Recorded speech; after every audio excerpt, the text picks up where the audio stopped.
What's up, folks? Blue Noise Easy here, talking about the Xbox One conference. I know I'm kind of late into the scene, but I have to talk about this. This is something that I really wanted to talk about because it just doesn't make any sense how Microsoft is handling their next gen console. And it all started off with Adam Orff, of course, in a whole DRM situation and how he just told everybody to deal with it, and it pretty much hurt Microsoft's game. Okay, that's part one of the whole situation. But the conference itself, honestly, to me, was completely worthless. It was a waste of time. They should have waited till E3 to show every single feature that was going to be on the Xbox One. You know, this is the Xbox, the one and only TV cable box remote.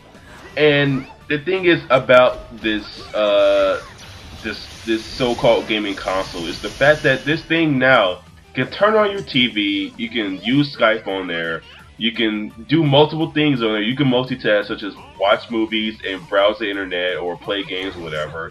And now they're making it so sports related. It just doesn't make any sense. And it's just so horrible. They failed to talk about the specs of what makes the Xbox One apparently so great, quote unquote. And for those who don't know, the PS4 conference was a lot more fantastic than this shit because the Xbox One conference was nothing compared to how well they did with the Xbox 360 conference. The PS4 conference, they literally talked about the specs about how well it's going to be helping these gamers play online. You know, they talked about features such as streaming games into your console, so you don't have to worry about waiting for the game to fully be downloaded. You can play the game while it's streaming onto your console. You don't have to worry about loading screens so much. It's going to have high detail graphic processing units, etc., etc. I was like, wow, you're trying to blow my mind. Holy shit, Sony. Wow, I didn't want a PS3, now I want a PS4. Okay, let's see how well you guys do. You know, and they're making it sound so great. But the Xbox One and Microsoft, they completely went the opposite of direction of what they were supposed to be doing.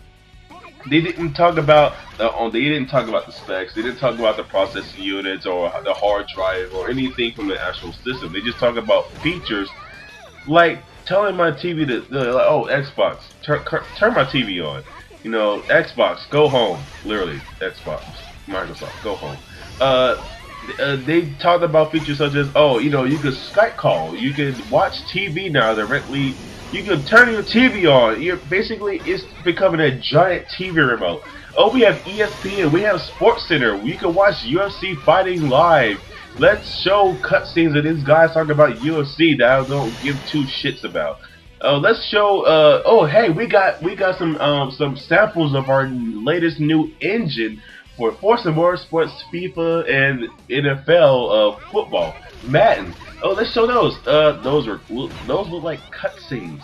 Oh, Call of Duty. We talked about dogs, skins, TV, sports, skins, dogs, high graphic texture details.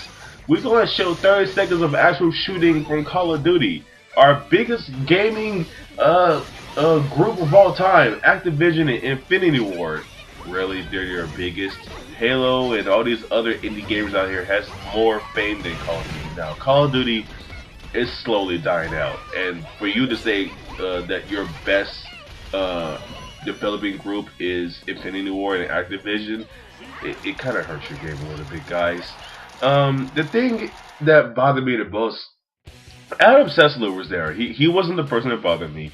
Adam Sessler himself said that nobody in the general audience was clapping. Nobody was clapping, but the Microsoft employees and employers are sitting in the back, far in the back, because no one in the general audience was clapping because they were not satisfied with how Microsoft was pretty much presenting the Xbox One.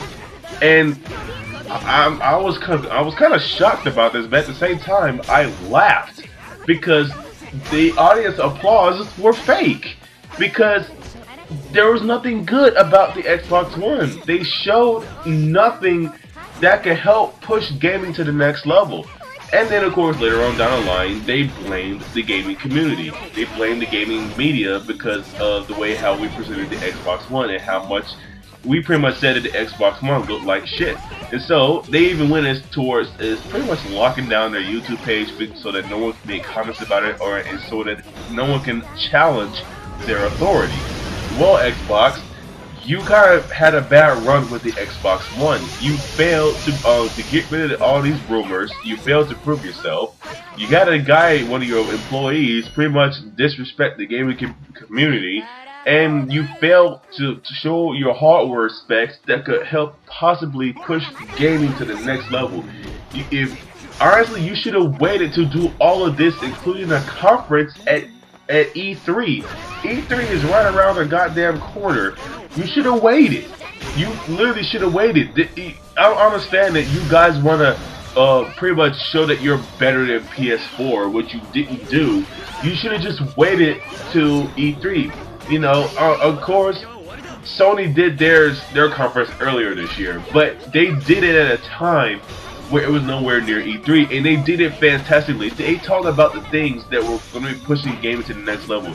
You guys didn't do that. It's your own fault that your current so-called gaming console looks like crap now. It's your fault. It's not the gaming media's fault. You can't blame us. You can't blame the gaming community because of your console, your so-called console to be more exact, because you guys failed to present it in a way that could possibly push gaming to the next level. But that's all the information I can give about this. If you guys have any comments or any opinions about this, please do so. Like, subscribe, you know, leave a good comment behind and share your thoughts about this.